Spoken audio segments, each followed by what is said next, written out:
शीतल किचनमध्ये आपलं हार्दिक स्वागत आहे।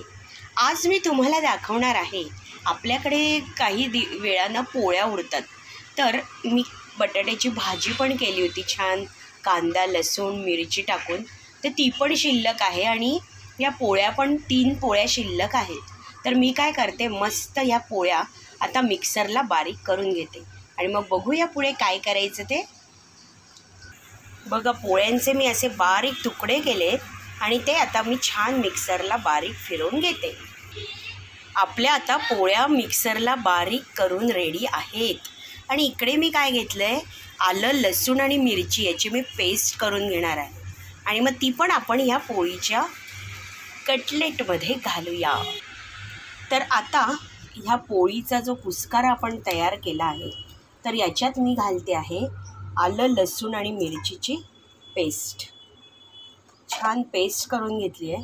नंतर यात घालणार आहे आमचूर पावडर, नंतर घालणार आहे थोडासा चाट मसाला, कसं म्हणजे मुलांना ते आवडलं पाहिजे, कारण अशा ते शिळ्या आपण नेहमी फोडणीची पोळी करतो, तर फोडणीच्या पोळीऐवजी असे जर कटलेट केले तर मुलांना ते खूप आवडतात। आणि मग घालणार आहोत आपण तुम्ही नुसता उकडलेला बटाटाही घालू शकतात, पण माझ्याकडे ही बटाट्याची भाजी होती त्याच्यामुळे यातली मी थोडीच भाजी घालणार आहे। आणि मग तुम्ही नुसता उकडलेला बटाटा किसलेलं गाजर हे पण यात घालू शकतात। कसं करायचं, मुलांच्या पोटात हे सगळे पदार्थ गेले पाहिजेत, तर एवढं मी यात घातलं आहे। नंतर मी यात घालते थोडे मिक्स केलेले स्वीटकॉर्न,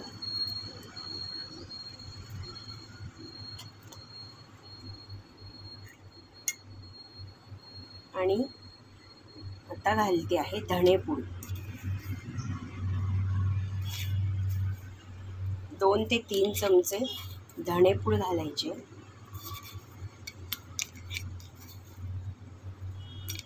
म्हणजे मग ते छान आपल्याला चवीला छान लागेल। किंचित हळद घातली आहे,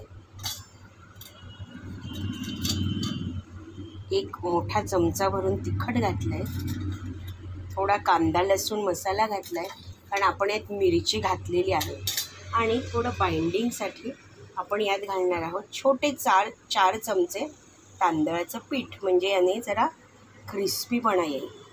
बस, आता हे सगळं मिश्रण छान एकजीव करून घ्यायचं। थोडं घालते तेल आणि मीठ, भाजीत मीठ आहे म्हणून जरा बेतानेच मीठ घालायचं। तर आता मी यात काय घातलं आहे, आमचूर पावडर, चाट मसाला, तिखट, मीठ, हळद, कांदा लसूण मसाला आणि आलं लसूण मिरची पेस्ट, थोडी बटाट्याची भाजी, आणि जर तुम्हाला वाटलं तर 1 बारीक कांदा तुम्ही चिरून यात घालू शकतात, पण माझ्या बटाट्याच्या भाजीत कांदा असल्यामुळे मी तो यात घातला नाही आहे। तर आता हे सगळं मिश्रण मी छान एकजीव कालून घेते। असा हा गोळा मळून तयार आहे। आता आपण यात घालणार आहोत मस्त हिरवीगार कोथिंबीर। आपण यात पूर्ण बटाट्याची भाजी वापरली बरं का। आणि परत एकदा छान हे मळून घ्यायचं आणि मग याचे छोटे छोटे कटलेट बनवायचे। आणि इकडे मी तवा तापायला ठेवला आहे, आता त्याच्यावर मी तेल टाकते आणि मग आपण छोटे कटलेट बनवून घेऊया। वाटल्यास मग तुम्ही यात पनीर पण किसून घालू शकतात। मी काय करणार आहे, प्रत्येक कटलेटच्या आतमध्ये थोडं थोडं चीज किसून घालणार आहे, मग तर भन्नाटच लागणार आहे ते कटलेट। चला तर मग, तर असे आपण याला कटलेटचा शेप दिला आहे आणि इकडे चीज किसलेलं आहे आणि हे यात भरलं आहे। आता मी काय करते, परत हे कटलेट असे छान बंद करते, हे बघा असे ते परत बंद करायचे आणि परत त्याला गोल शेप देऊन टाकायचा आणि परत थोडं त्याला चिप्पट असा कटलेटचा गोल शेप द्यायचा। बघा किती छान झाले। मग तुम्ही याला हार्ट शेप देऊ शकतात, तुम्हाला आवडेल तो तसा पाकळीच्या आकाराचा शेप देऊ शकतात। अशा पद्धतीने हे सगळे कटलेट आता आपण करणार आहोत। हे बघा, याच्यात आपण चीज किसून घातलं आहे आणि परत ते आता आपण बंद करून घेणार आहोत अशा पद्धतीने. आणि इकडे तव्यावर मी तेल लावून घेतले ब्रशने, व तुम्ही बटर पण लावू शकता. आणि बस आता हे छान कटलेट आपण याच्यावर ठेवून खमंग असे भाजून घ्यायचे आहेत. तर तुम्हाला तळायचे असेल तर मग हे ब्रेड क्रम्समध्ये थोडे घोळवा आणि मग तळा, म्हणजे मग जास्त ऑइली होणार नाही. तर असे हे आपले आतमध्ये चीज असलेले कटलेट तयार आहेत. आता मी तव्यावर ते ठेवते आणि छान शॅलो फ्राय करून घेते.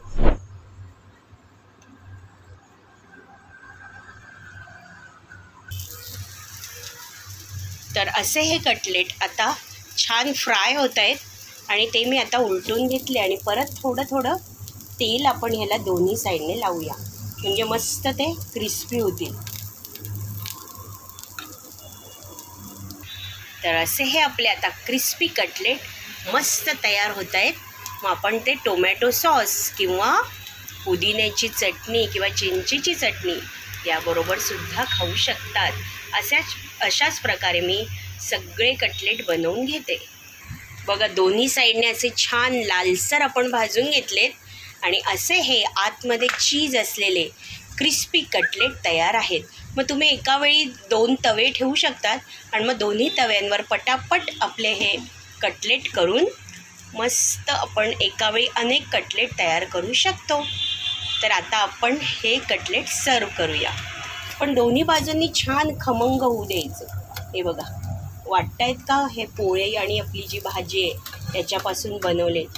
मुलं तर मस्त मिटक्या मारून मारून खातात. तर अशा प्रकारे तुम्ही पण हे कटलेट करून बघा. बघा, आता मस्त आपले भरपूर सारे कटलेट्स 3 पोळ्यामध्ये एवढे कटलेट तयार झालेले आहेत.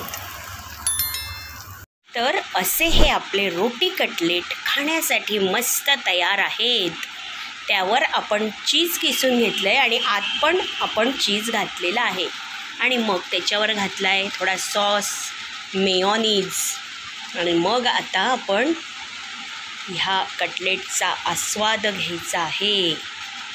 तर असे हे रोटी कटलेट तुम्ही पण नक्की करून बघा आणि माझ्या रेसिपीला लाईक, शेअर आणि सबस्क्राईब नक्की करा.